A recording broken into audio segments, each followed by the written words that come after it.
What's up? This is Mr. Second Passport. Today we're going to cover why two friends of mine, a married couple, North Americans, expats, decided to up and move from Cuenca, Ecuador after living there for 5 or 6 years to Lake Chapala, central Mexico. And we're also going to compare the residency process and what they've had to go through to now live in Mexico. Compare the process between Ecuador and Mexico for a North American or a foreigner in general. What do you need to do? How difficult, how easy it is comparatively between the two countries. Now let's get right to it. The main reason that they left Cuenca for Lake Chapala, Mexico, you can see a view from their new home right here, is they said it was too cold in Cuenca after living there for 5 or 6 years. You know, too cold, too rainy on the old bones. And I agree with that.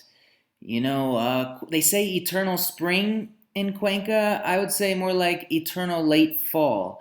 Especially if you have to be very careful about where you live in Cuenca because, how can I say this? You have to make sure, if you're in like an older structure on like the ground level, it's going to be cold as hell in there.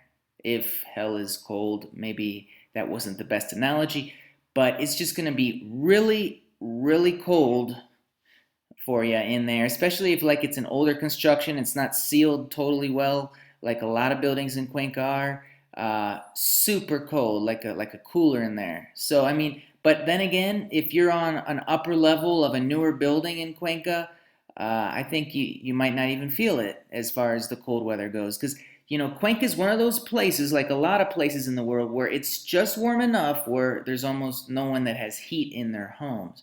So it's definitely something to keep in mind, right, when you do that. So taking a look at the new apartment they rent for $1,700, not particularly on the cheap end, but this is what they rent here in Lake Chapala, Mexico at this time, right? Now, let's compare, you know, I'm using this website, gob.ec, here in Ecuador for the actual up-to-date information because I haven't done the process for over 7, 8 years now, so a few things have changed, okay? So let's take a look at this.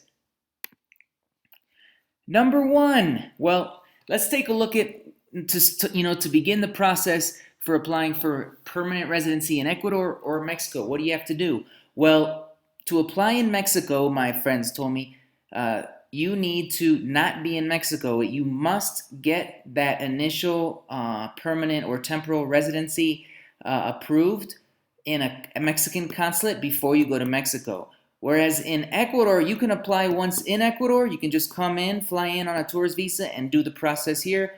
But I have been warned by a contact that I trust that it is much in the biz, that it is much easier to get the residency visa from a consulate abroad from Ecuador if you do plan on getting it. So you can get it in country in Ecuador or from abroad in a consulate, but in Mexico you must get it from a consulate, the residency approval. All right, now this is where things veer off a little bit. In Mexico, you can get a temporal visa, resident visa, or you can get a permanent resident visa right off the bat. You can come and go in Mexico for basically the rest of your life as you please, right? So you can go straight to being a permanent resident when applying for Mexico. Now with Ecuador, it used to be like that when I applied 7, 8 years ago. I went straight to a permanent resident visa. It was great, just a one-time thing. And I got accepted, bam, and a couple years later I applied for the citizenship.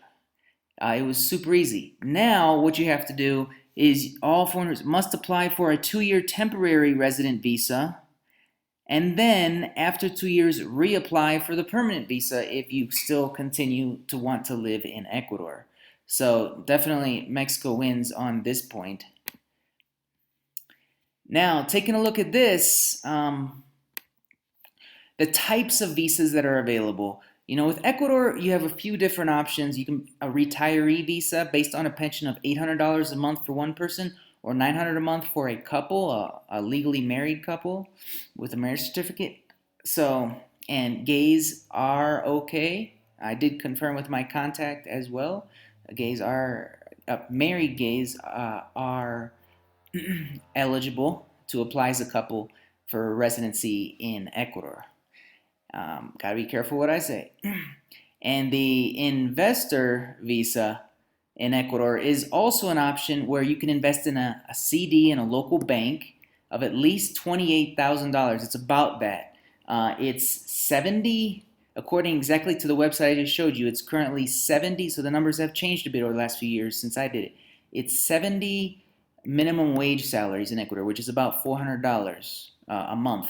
So $400 times 70 comes out to about 28,000, and you have to put it away, locked away in a CD in Ecuador for a 2-year period.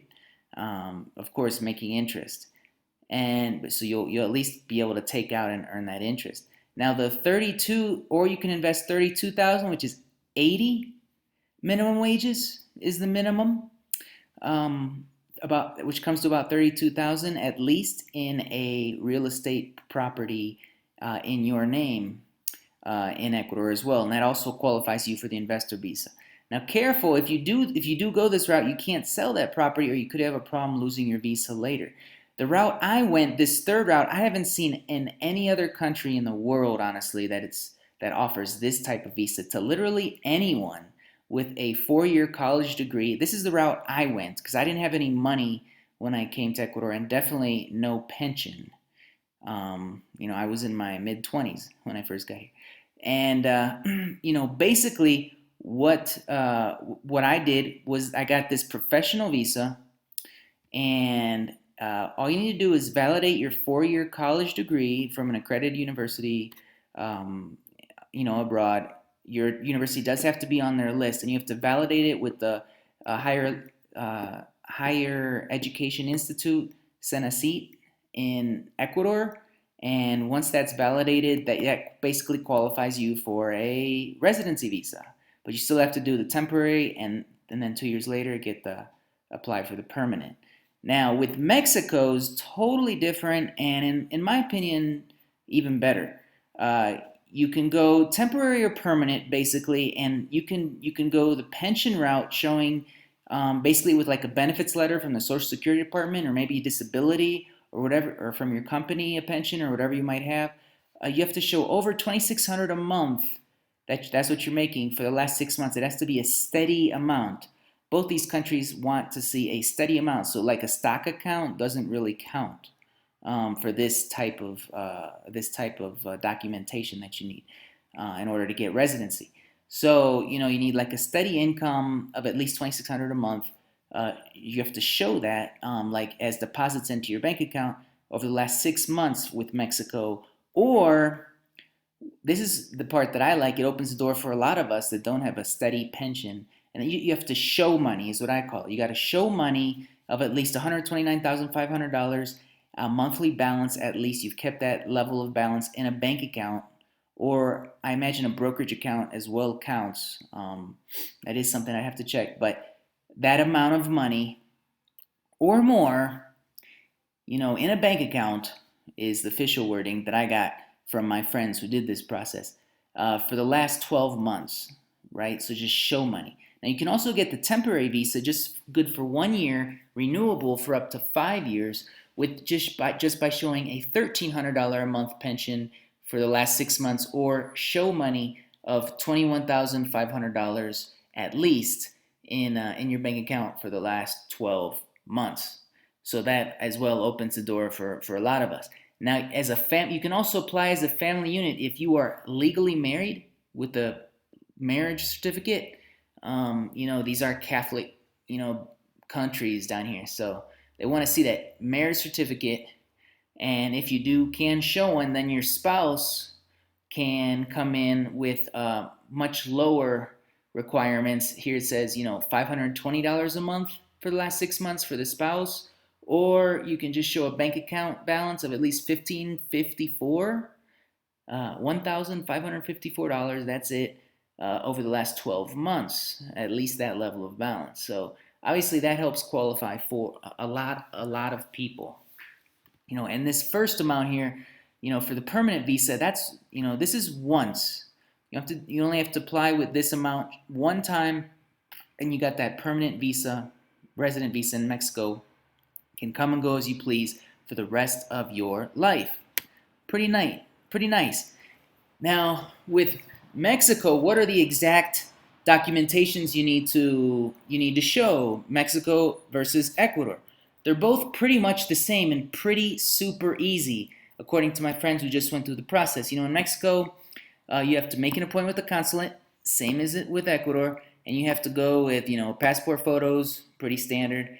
A valid passport that has at least 6 months of validity in both cases, and you have to show your proof of income.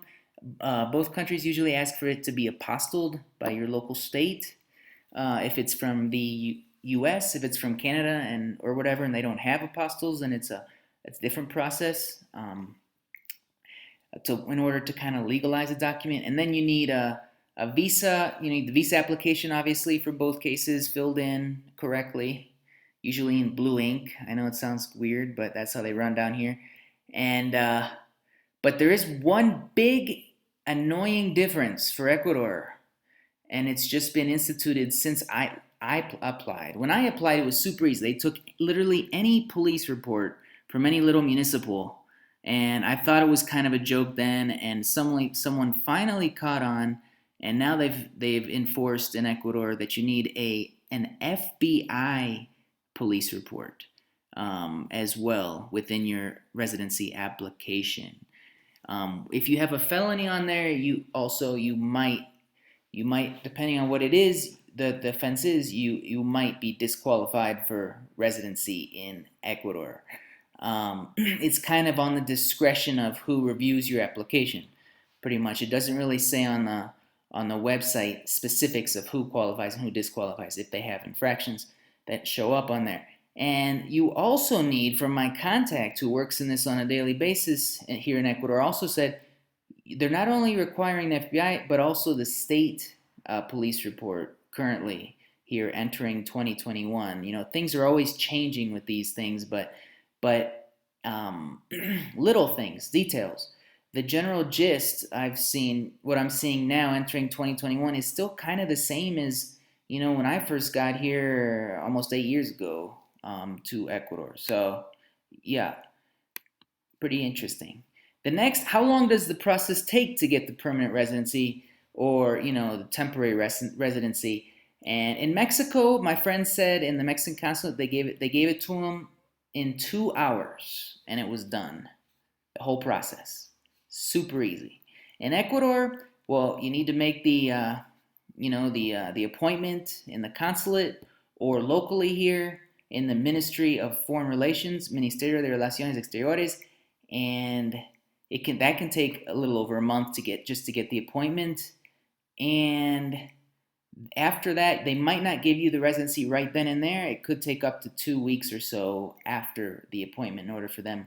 They might ask you to, it's what happened to me, leave your passport with them, and then they'll stamp it in there, and then they'll email you when it's ready, and you have to come back in a few weeks later and get it, right?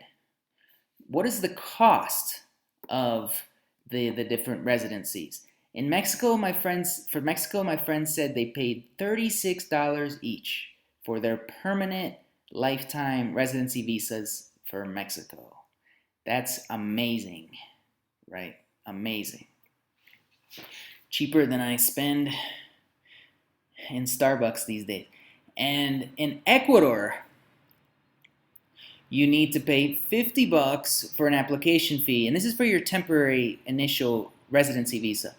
$50 application fee, $400 approval fee. That's $450 per person. And then after 2 years, you'll have to pay that again, another $450 per person. To get the reapproval, you could say, for the permanent lifetime residency visa. So, who wins? My brother married a Thai woman and currently lives in Thailand in a farm. And he's lived there over 6 or 7 years now. And even he's legally married to a Thai woman. He even has a kid there. and he still has a problem, if you can believe it, getting residency in Thailand. Like, why would you want to live in a country like that? Sure, Thailand's beautiful to visit, but why would you want to live in a place that clearly doesn't want you, doesn't want foreigners, right? So I think you got to take that into account at least a little bit when you're choosing a place to live. And if you just compare Ecuador versus Mexico, man, there's no contest. Mexico is by far the winner here. There is no home court advantage for me, in my opinion. Mexico wins on this one, and they clearly want foreigners to retire there way more than Ecuador does. Anyways, I'm Mr. Second Passport. If you like this, don't forget to subscribe below and click the bell to be notified of more videos just like this. Talk to you later.